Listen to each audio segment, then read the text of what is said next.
Hi అండి, ఈరోజు baby కోసం హెల్తీ లంచ్ రెసిపీని చూసేద్దాం. ఇది 8 మంత్స్ బేబీ నుంచి 2 ఇయర్స్ పిల్లల వరకు పెట్టొచ్చు. మన ఛానల్ని ఫస్ట్ టైం చూసినట్టయితే ప్లీజ్ వీడియోని లైక్ చేసి సబ్స్క్రైబ్ చేసుకోండి. ఇప్పుడు ఒక గిన్నెలో 2 టేబుల్ స్పూన్ పెసరపప్పు తీసుకొని నీట్గా క్లీన్ చేసుకొని ఒక 30 మినిట్స్ సోక్ చేసుకుందాం.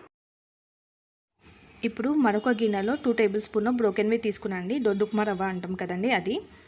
ఇప్పుడు కొన్ని వెజిటబుల్స్ కట్ చేసి పక్కన పెట్టేసుకొని స్టవ్ మీద కుక్కర్ని పెట్టేసుకొని 1 టేబుల్ స్పూన్ ఆఫ్ నెయ్యిని యాడ్ చేసుకొని కట్ చేసుకున్న ఆనియన్ 2-3 కరివేపాకు రెమ్మలు తీసుకొని 2-3 నిమిషాలు నెయ్యిలో వేయించుకుందాం.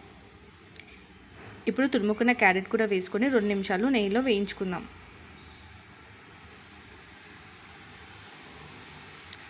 అలాగే కట్ చేసుకున్న సోరకాయ ముక్కలు వేసుకొని 2-3 నిమిషాలు నెయ్యిలో దోరగా వేయించుకుందాం. ఇక్కడ మీకు నచ్చిన వెజిటేబుల్స్ మీరు యాడ్ చేసుకోవచ్చు.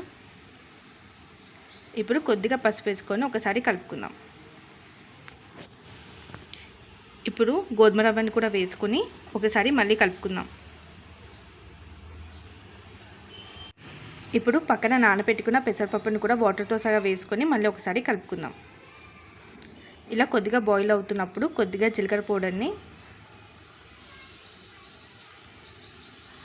అలాగే కొద్దిగా మిరియాల పౌడర్ని కూడా వేసుకుందాం.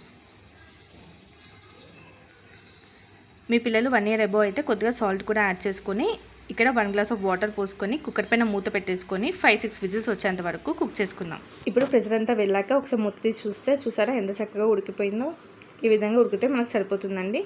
ఇప్పుడు కరివేపాకు రెమ్మలు పక్కన తీసి పెట్టేసుకుందాం.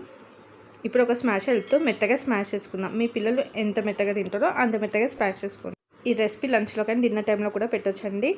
ఇప్పుడు కొద్దిగా గోరువెచ్చగా ఉన్నప్పుడు పిల్లలకి సర్వ్ చేయండి. ఈ రెసిపీ మీకు నచ్చినట్టయితే ప్లీజ్ మన ఛానల్ని లైక్ చేసి సబ్స్క్రైబ్ చేసుకోండి. ఇలాంటి మరెన్నో వీడియోస్ మిస్ కాకుండా ఉంటారు. Thank you.